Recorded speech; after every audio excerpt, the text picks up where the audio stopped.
အကောင်ဆိုင်ကြီးကြီးနဲ့340အောက်ဝန်းကျင်မှာကျွန်တော်ဒီဈေးလဲတန်တယ်ရှားလဲရှားပါတယ်လူကြိုက်များတယ်ဆိုတော့ဒါလက်တော့လေးရောက်တယ်ဗျအဲ့ဒါတော့ဘာလဲဆိုရင်ကျွန်တော်ဒီ logo လေးမြင်တော့မိတ်ဆွေတို့သိမှာပါဗျဒီကောင်လေးကတော့ကျွန်တော်စီမှာဆိုရင်16လက်မ display နဲ့340အောက်မှာဆိုရင်အယောင်သက်ဆုံးကောင်လို့ပြောလို့ရပါတော့အယောင်သက်ဆုံးကောင်ဖြစ်တယ်လို့ရှားလဲရှားပါကောင်လေးလို့လည်းပြောလို့ရတယ်ဗျဘာလို့လဲဆိုတော့ဒီကောင်လေးဒီ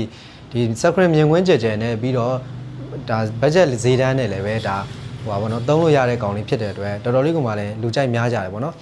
ဒီကောင်လေးကတော့ပါလဲဆိုရင် Osu ရဲ့ ROG Street G7 ဒါဖြစ်တယ်ပေါ့နော်လုံးဝကမှမျက်နှာပြင် size ကြီးကြီးနဲ့ဒါလုံးဝကမှ full size keyboard နဲ့ကျွန်တော်မိတ်ဆွေတို့ဒါအသုံးပြုရမှာဖြစ်တယ်ဒီကောင်လေးမှာတော့ဘာပါလဲဆိုရင်ကျွန်တော်တို့ CPU အနေနဲ့ကလည်း update ဖြစ်နေသေးတယ်ပေါ့နော်ဒါ2023-24မှာထွက်တာဖြစ်တဲ့အတွက် CPU ကတော့ Ryzen 7 6800HS ပေါ့နော်ဒီကောင်လေးဒီ CPU လေးကလည်းလက်ရှိချိန်ဒီ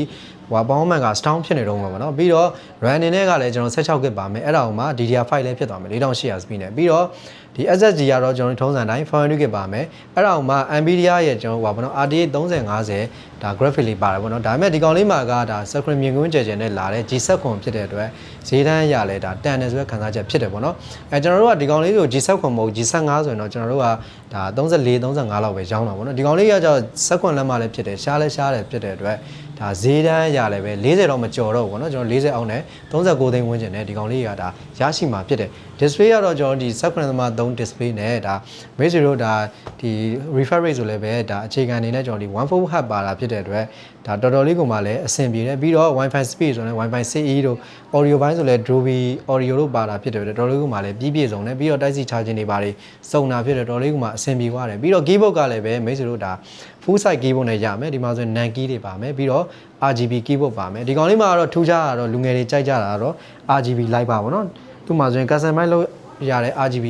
ဒါ light bar ပါတာဖြစ်တဲ့အတွက် Armory crane နဲ့တော့ပေါ့နော် Osu ရဲ့ Armory crane နဲ့ဒါ customize လုပ်လို့ရတယ်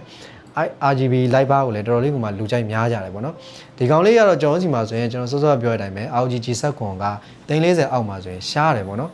ကျွန်တော်တို့စီမှာဆိုရင်လက်ရှိဆိုလည်းပဲ G7 က40ကျော်မှာတစ်လုံးဒီကောင်လေးနောက်ထပ်40အောက်မှာဆိုရင်ဒါဒီကောင်လေးတစ်လုံးထပ်ရောက်လာပေါ့နော်လုံးဝကိုမှ big quality ချစ်ချစ်လစ်လစ်နဲ့ဒါ ROG Street ကတော့လူငယ်တွေအကြိုက်ပေါ့နော်လုံးဝဒီမှာဆိုလည်းပဲဒါ logo လေးကဒါအဖြူအောင်မီးဖြူအောင်လင်းတယ်ပေါ့နော်